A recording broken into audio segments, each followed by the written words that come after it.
असं मी त्यांना विनंती करतो.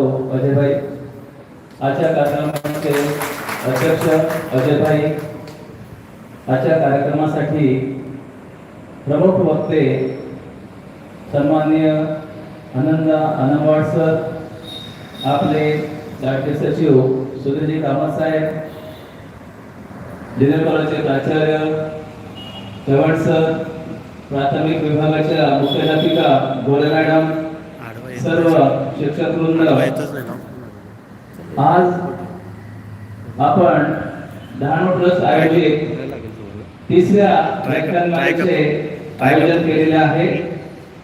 या कार्यक्रमासाठी आपल्या संस्थेचे अध्यक्ष सन्माननीय तरुणबाई कोंडा काही कारणास्तव उपस्थित राहू शकले नाही, तरी सुद्धा त्यांनी सर्व शिक्षकांना आणि विशेषतः आलेल्या आजच्या पाहुण्यांना नमस्कार सांगितलेला आहे.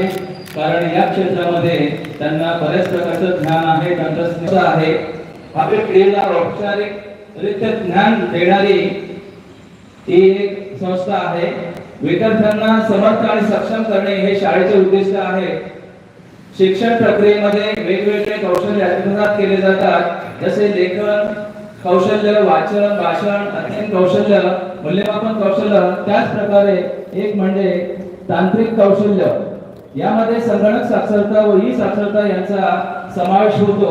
आज आपण 21व्या शतकातील शिक्षण प्रक्रियेचा विचार करताना आपण वापरत असलेले सामाजिक संपर्काची माध्यमे व त्या संबंधीचे तंत्रज्ञान यांना वेगळे करणे शक्य नाही. आज आपण सर्वत्र तंत्रज्ञानाच्या प्रेमात पडलेलो आहोत, हे नाकारता येणे शक्य नाही. तंत्रज्ञान आपल्या रोजच्या जीवनाचा अविभाज्य भाग बनले आहे.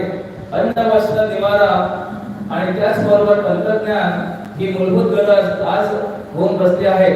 त्यामुळे शिक्षणात सुद्धा तंत्रज्ञानाचा वापर वाढला आहे. म्हणून आज डिजिटल विद्यापीठाची स्थापना होत आहे.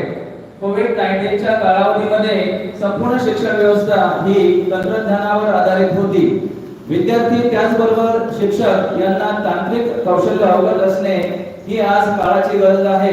आणि याचाच विचार करून आपल्या डहाणू विजन ट्रस्ट ने यावर्षी तंत्रज्ञानावर बोलू काही या विषयावर 21व्या शतकातील आव्हाने माननीय सन्माननीय आनंदा अनमवाड सर यांचे आज व्याख्यान आयोजित केले आहे. त्याचबरोबर इतर दोन वक्त्यांचे भाषण जे आहेत, व्याख्यान जे आहेत ते अनुक्रमे 29